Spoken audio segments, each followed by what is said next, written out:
ఐదేళ్ల వైసీపీ పాలనలో బ్రాహ్మణులపై దాడులు విపరీతంగా పెరిగాయని బ్రాహ్మణ సమాజం నాయకులు అజయ్ కుమార్, హనుమంతరావులు ఆవేదన వ్యక్తం చేశారు. తిరుపతి ప్రెస్ క్లబ్ లో ఆదివారం మీడియా సమావేశంలో బ్రాహ్మణ నాయకులు చక్రపాణి, మురళీ శర్మ తదితరులతో కలిసి ఆయన మాట్లాడుతూ, ఫ్యాన్ పార్టీ పాలనలో బ్రాహ్మణ కార్పొరేషన్ ఏర్పాటు చేశారే కానీ పేద బ్రాహ్మణులకు న్యాయం జరగలేదని ఈ సందర్భంగా దుయ్యబట్టారు. అర్చకులు, పురోహితులపై దాడులు చేయడం వైకాపా గోండాలకు పరిపాటయ్యిందని అన్నారు. ఆ తర్వాత 2019లో అధికారంలోకి వచ్చినటువంటి వైసీపీ ప్రభుత్వం బ్రాహ్మణ కార్పొరేషన్ను నీరుగార్చి అందులో ఉన్నటువంటి పథకాలను పూర్తిగా రద్దు చేసి బ్రాహ్మణ కార్పొరేషన్ నామమాత్రంగా మాత్రం ఉంచి బ్రాహ్మణులకు అన్యాయం చేసింది.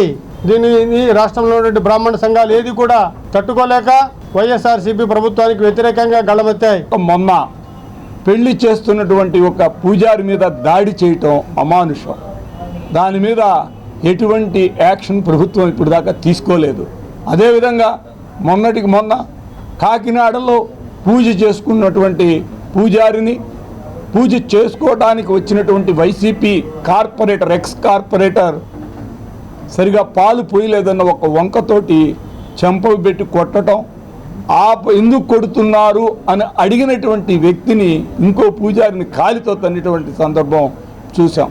ఇలాంటివి ఈ మధ్యకాలంలో ఈ 4 ఏళ్లలో ఈ దేశ చరిత్ర స్వతంత్రం వచ్చినప్పటి నుంచి ఇప్పుడు దాకా బ్రిటిష్ ప్రభుత్వంలో కూడా బ్రాహ్మణులకు ఇంత అన్యాయం జరగలేదు, ఇన్ని దాడులు జరగలేదు.